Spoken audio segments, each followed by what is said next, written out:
पिंपळे सौदागर परिसरात काही दिवसांपूर्वी घडलेल्या खंडणी आणि तोडफोडीच्या प्रकरणात आता मोठी कारवाई समोर आली आहे।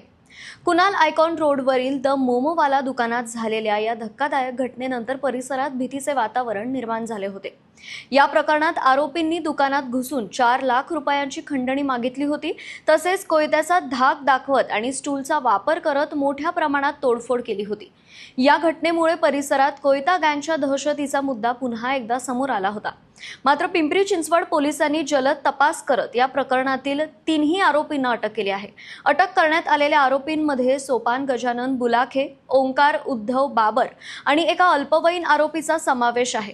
या सर्वांवर भारतीय न्याय संहिता 2023 अंतर्गत गंभीर कलमांसह आर्म्स ऍक्ट आणि महाराष्ट्र पोलीस अधिनियमांतर्गत गुन्हा दाखल करण्यात आला आहे।